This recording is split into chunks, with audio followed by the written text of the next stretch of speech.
So I don't know if any of you watched the press conference today. I want to talk about what the governor of Utah said, which was that he really hoped that it wasn't someone from his state. He went on to say that he hoped it was someone from another state. He hoped it was someone from another country. Now, then he goes on to say that the division in the politics needs to stop. He in no way gave a speech today to me that would say, oh, he wants it to stop. I thought my governor was bad. Ugh. Tate Reeves, geez. I thought he was radicalized. When you think about the stuff that he was saying, the governor, his mind shows to me that he is more focused on blaming actual problems here in America on homegrown soil. They are so much more focused on finding other reasons to blame stuff on, just like a narcissist, right? When they know that there is really a problem, they are so much more focused on finding other reasons to excuse the problem. It's a homegrown terroristic act, just like all of the other school shootings. And that's the issue that needs to be fixed. It's not looking for people outside of your state or out of the country. You know, this is here. This is at home. This is something that needs to be addressed again. And one last thing I want to talk about. I looked at a lot of the comments that were going on during that live, and oh my God, so many threats on left-leaners. You know, this bad stuff happens. And for 33 hours, I was praying that if this had to happen here, that it wouldn't be one of us. That somebody drove from another state, somebody came from another country. Sadly, that prayer was not answered the way I hoped for. Just because I thought it would make it easier on us if we could just say, hey, we don't do that here. And indeed, Utah is a special place. We lead the nation in charitable giving. We lead the nation in service every year. But it did happen here. Hello, ladies and gentlemen. Once again, welcome back to my YouTube channel. I am your host, Tyrell Reactions. Now, the video I'm about to share with you, that was just a teaser of what Utah's governor, Spencer Cox, chose to feed to the public.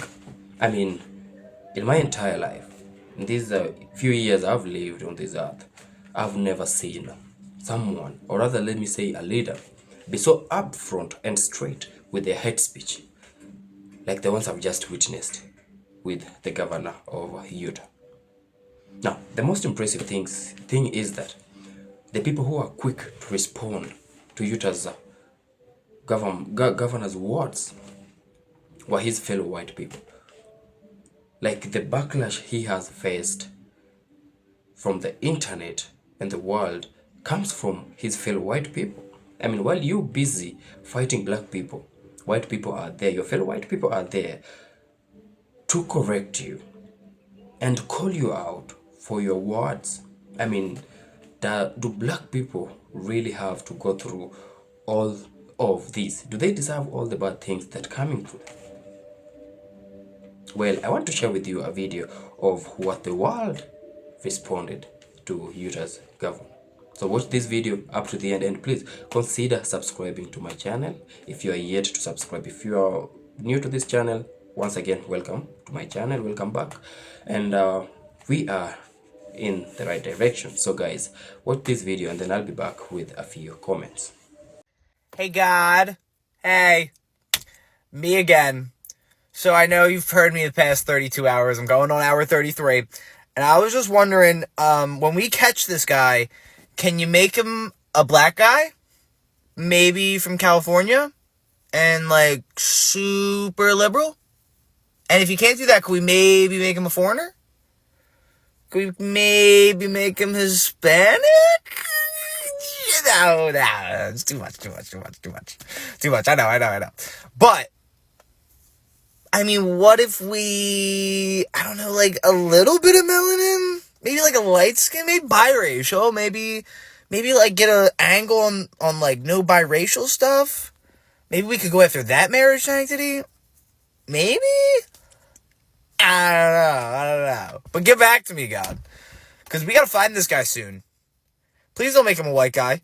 If anyone in the sound of my voice celebrated even a little bit at the news of this shooting, I would beg you to look in the mirror and to see if you can find a better angel in there somewhere.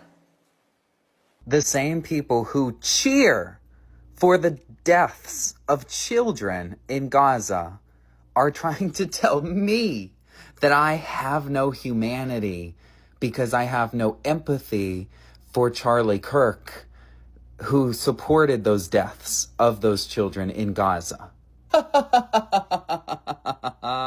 The governor of Utah was visibly upset and on the verge of tears today during a press conference after he found out that the person who allegedly unalived Charlie Kirk was not an immigrant. Check out this video. I was praying that if this had to happen here, that it wouldn't be one of us. That somebody drove from another state, somebody came from another country. Sadly, that prayer was not answered the way I had hoped. Governor Cox is disappointed that the alleged shooter is from Utah. Cue the video. I was praying that if this had to happen here, that it wouldn't be one of us. That somebody drove from another state, somebody came from another country. Sadly, that prayer was not answered the way I had hoped for, just because I thought it would make it easier on us if we could just say, hey, we don't do that here. And indeed, Utah is a special place. We lead the nation in charitable giving. We lead the nation in service every year. But it did happen here. And it was one of us. But I want you to look at how Utahns reacted the last two nights. There was no rioting. There was no looting. There were no cars set on fire. There's no violence. The governor of Utah was visibly upset and on the verge of tears today during a press conference after he found out that the person who allegedly unalived Charlie Kirk was not an immigrant. Check out this video. I was praying that if this had to happen here, that it wouldn't be one of us. That somebody drove from another state, somebody came from another country. Sadly, that prayer was not answered the way I had hoped. What a strange thing to say. So he was praying that it was an immigrant and not one of them. This is of course coming in after the person who allegedly unalived Charlie Kirk was captured. He was actually turned in by his own family. They really wanted it to be an immigrant. And as you can very clearly tell, he's not an immigrant, he's not Hispanic, he's not Latino, he's not brown, he's not indigenous. He is a homegrown European American. But there you have it, guys. I think the governor of Utah said the quiet part out loud. But anyways, let me know what you guys think. Please, God, I ask that you make him brown. God, can you make this one brown? Please, don't even make him trans or anything. Just a regular brown guy. Make this one brown, God. You've made so many brown guys, so just make this one brown. That if this had to happen here, that it wouldn't be one of us. That somebody... You wanted him to be an immigrant. That's what you wanted. You either wanted him to be a or a Mexican immigrant. Y'all was banking on it. Y'all was like, yes, if he could have just been a Mexican, if he could have just been black, we could have get this race war on and popping. Yeah. No race war for you. It was a 22-year-old white kid whose daddy was a Republican pastor and the whole family were Trump supporters. To the Utah governor, why do you need it to be someone else? I mean, we know why, but I just wanted to hear it from you. I hope a reporter follows up on that you were hoping that was a foreigner or someone that wasn't a part of your community and it wasn't one of you guys. I'm very curious at how we're going to approach that line of questioning. Now, you did mention a penalty. My question is, are you still about the life? Got on my knees and I prayed. Please Please let him be brown. Let him be brown and an immigrant. A brown, undocumented immigrant from somewhere else. Actually, a brown trans immigrant with blue hair. Brown trans immigrant with blue hair, please, in your name. But unfortunately, I want you to look at how Utahns reacted the last 2 nights. There was no rioting. There was no looting. There were no cars set on fire. There was no violence. There were vigils and prayers and people coming together to share the humanity. And that, ladies and gentlemen, I believe is the answer to this. We can return violence with violence. We can return hate with hate. And that's the problem with political violence, is it metastasizes, because we can always point the finger at the other side. And at some point, we have to find an off-ramp, or it's going to get much, much worse. But see, these are choices that we can make. History will dictate if this is a turning point for our country. But every single one of us gets to choose right now if this is a turning point for us. We get to make decisions. We have our agency. And I desperately call on every American, Republican, Democrat, liberal, progressive, conservative, MAGA, all of us to please, please, please follow what Charlie taught me. I'll just conclude with words I share often from a friend and author, Yuval Levin, who was asked if he was optimistic about our country. And he said, I'm not optimistic. He said, I hate optimism. Like, that sounds bad. But he said, optimism is a vice. It's this idea that good things are just going to happen. And he said, in the history of the world, good things have never just happened. He says, I'm not optimistic, but I am hopeful. And hope is the virtue that sits between the vices of optimism and pessimism. Hope is the idea that good things are going to happen because we can make them so. They are finally saying the quiet part out loud. Let me just play you the clip, because you're going to be shocked to hear this. I was praying that if this had to happen here, that it wouldn't be one of us. That somebody drove from another state, somebody came from another country. Sadly, that prayer was not answered the way I hoped for. Just because I thought it would make it easier on us if we could just say, hey, we don't do that here.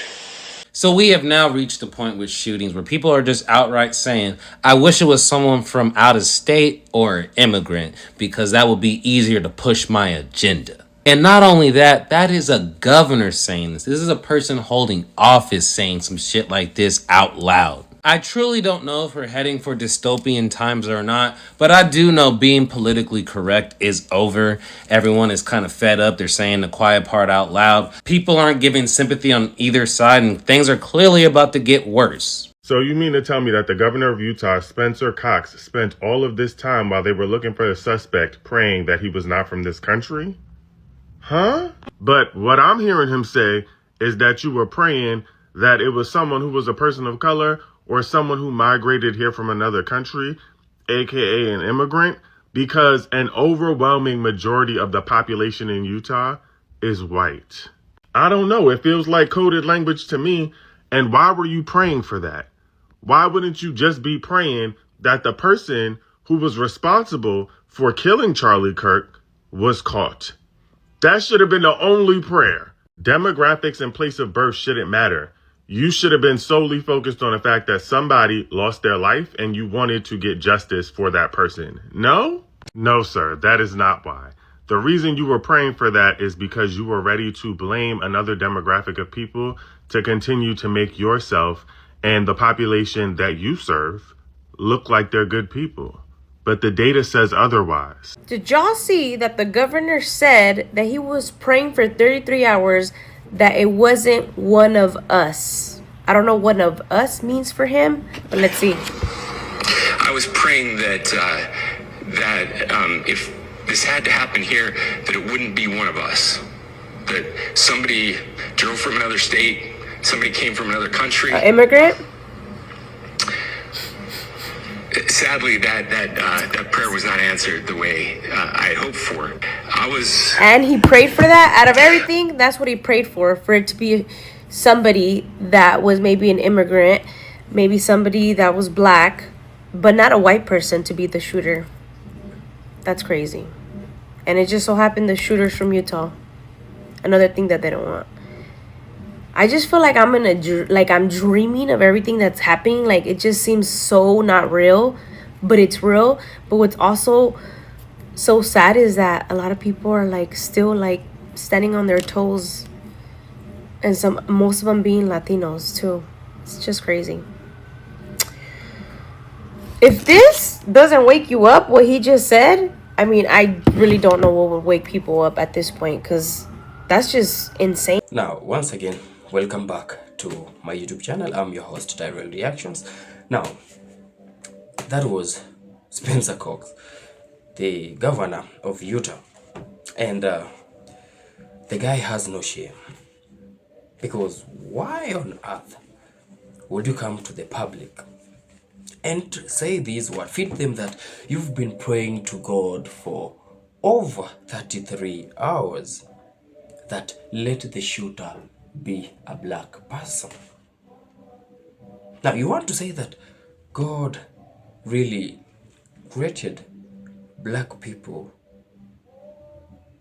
as killers, as the worst species on earth, but again created the white people as saints.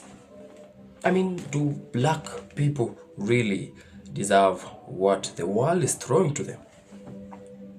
I mean, the black people are just chilling. And there comes Governor of Utah.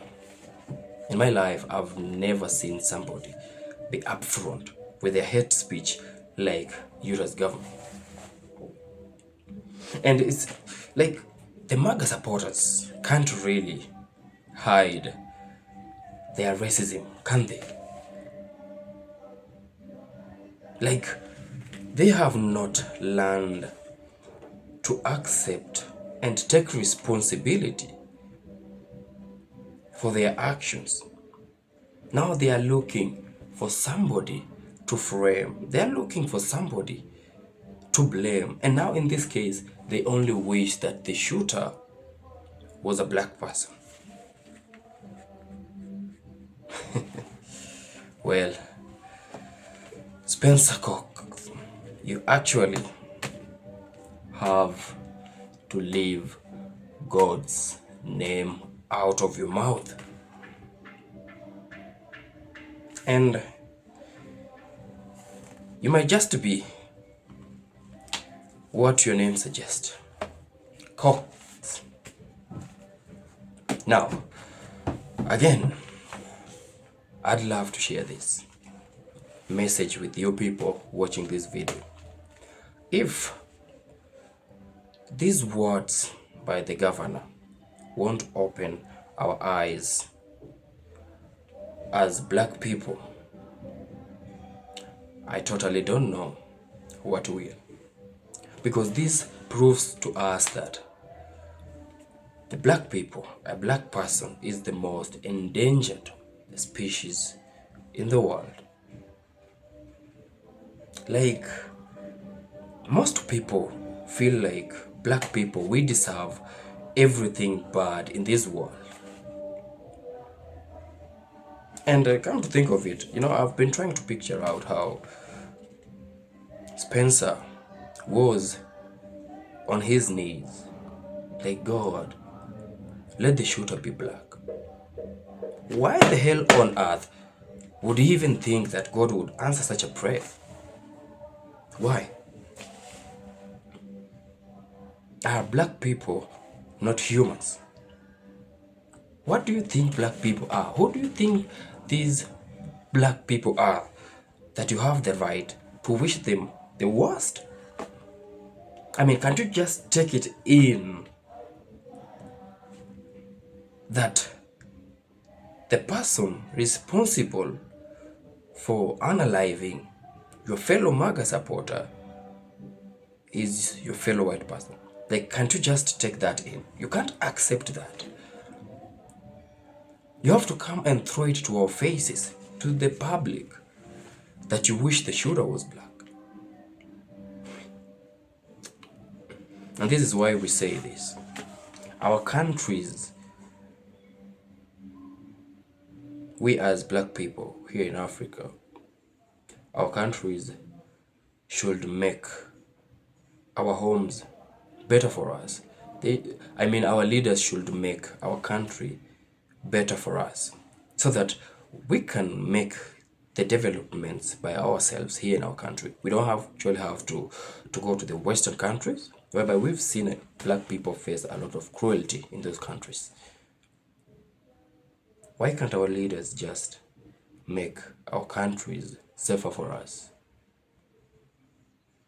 Well guys, this video is solely meant for entertainment and educational purposes, and all the credits goes to the original creators of this video. Now, I've been your host, Travel Reactions. I love to hear from you in the comment section. Tell me what you think of this video, and tell me what you think of Utah's governor's words.